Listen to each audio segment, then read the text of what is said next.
Howdy, and welcome to my pretend study. Because I don't have review books in my own study money, should I barely have buy my own books money.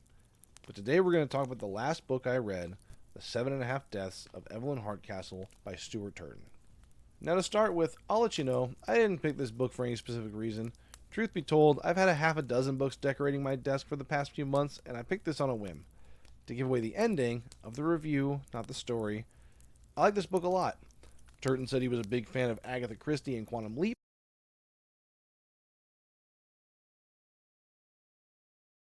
and this book is a stunning amalgam of those things.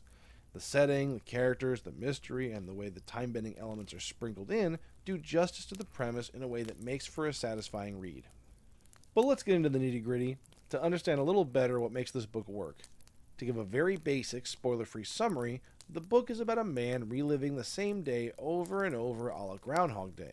The catch is, each day he wakes up in a new body or host, and each host is a different guest at the same party being thrown for the titular Evelyn Hardcastle, and someone is murdered. And you'll never guess who unless you read the title. The story begins with the main character waking up in a forest clearing with no memories, not even a grasp on his own identity. He hears a gunshot and a woman scream, and then someone comes up behind, puts a compass in his hand, and says east. He arrives at Blackheath, a massive property with the bones of splendor caked over in decay, and from there he embarks on a journey to right wrongs and elucidate the truths that have been mired in shadow for decades. It's a sprawling mystery about uncovering not just the circumstances that led to the titular fates of Evelyn Hardcastle, but the characters and details that contribute to them.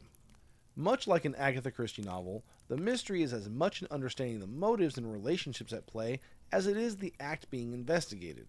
I've always believed a great way to know a good mystery is if you wonder how your favorite detective would solve it, and it is a lot of fun to imagine how Poirot or Holmes or House, yes he counts, would tackle this. Now from here on, there will be spoilers for the events of the novel, so if this sounds interesting, please go read it first.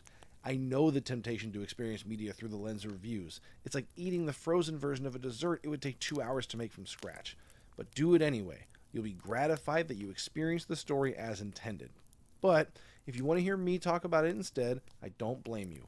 Ask Two Tone, I experience most new movies and anime through reviewers, so I don't begrudge you.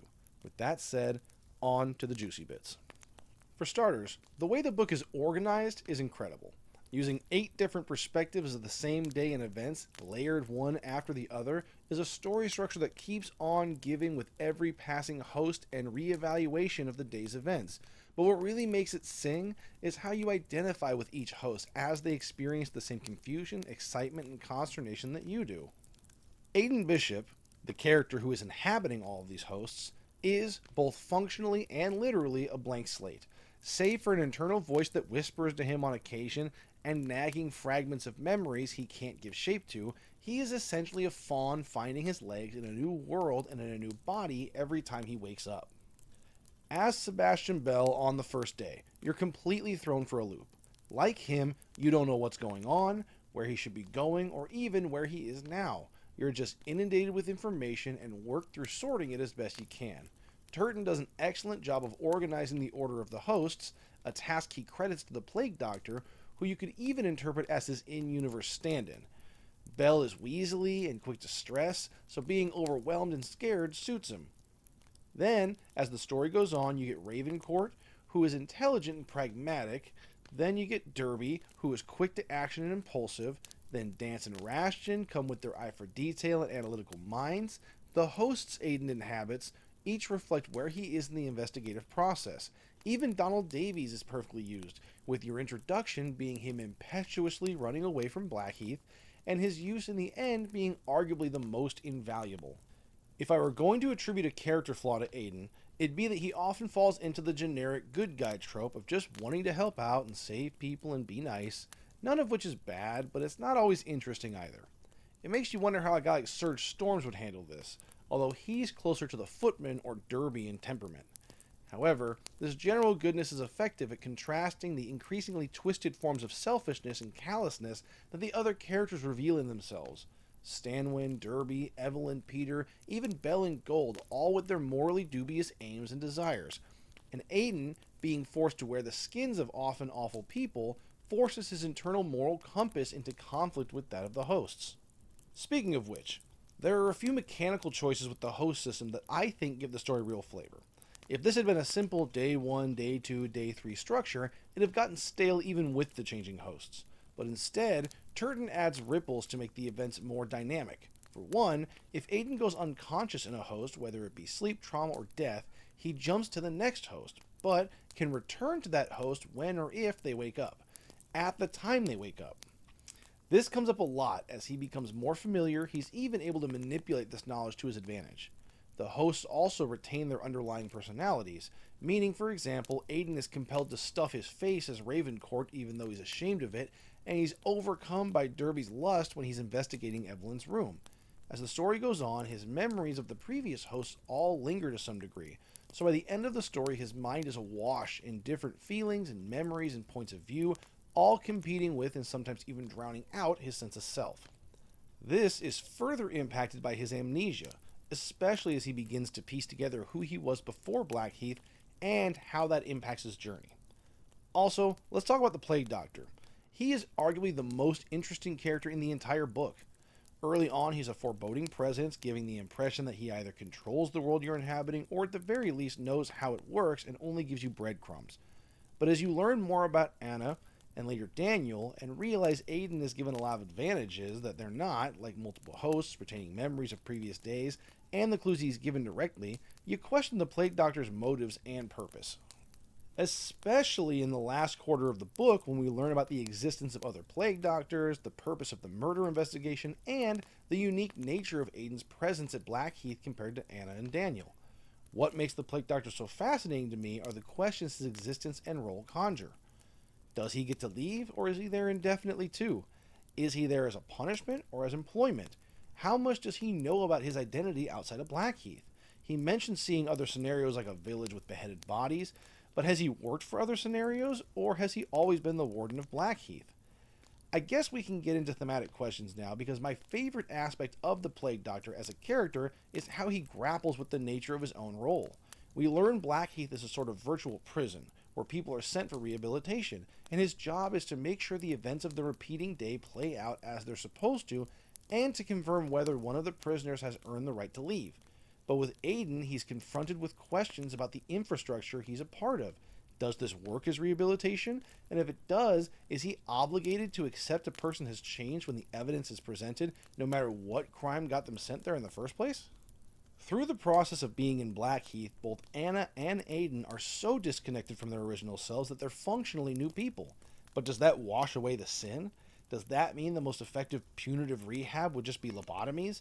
Like you could go to your local 7-Eleven and see a convicted serial killer slack-jawed and mopping floors and see that as justice? I think your answer to that depends on what you believe makes someone commit heinous acts and what the purpose of punishment is. If a person becomes violent and cruel through environmental factors and upbringing, then it's reasonable to say that factory resetting them, a la Blackheath, is a good method for rehabbing them.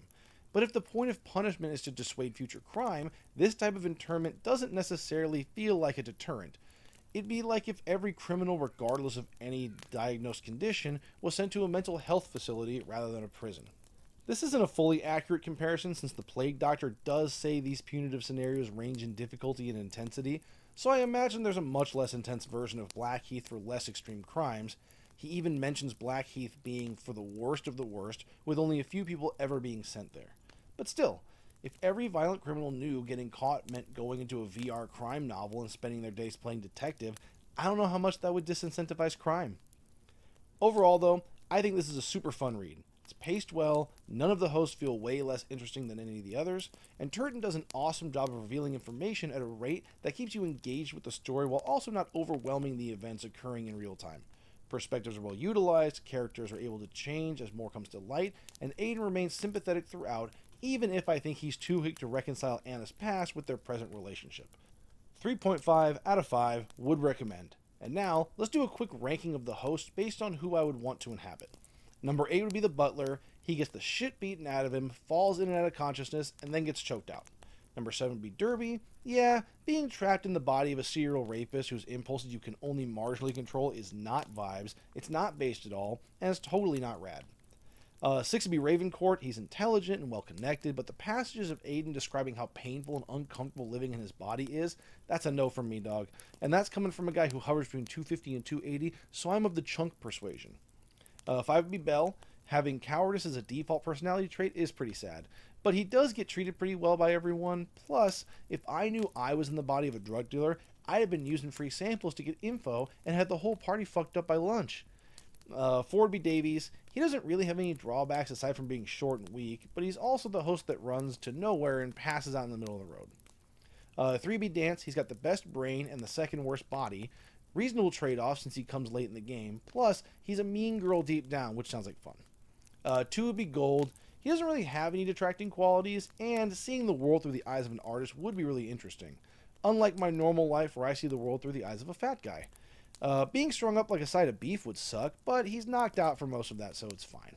And then number one is Rashton. Rashton is peak in every way. He's strong, he's fast, he's smart, he doesn't have any pre-existing animosity with the other guests, has a super rich sugar mama that's chill with his job, and he's got the homie Cunningham helping him out.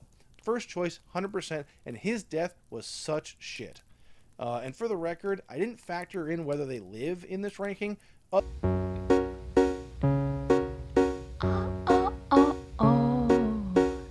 Here it is. There's my favorite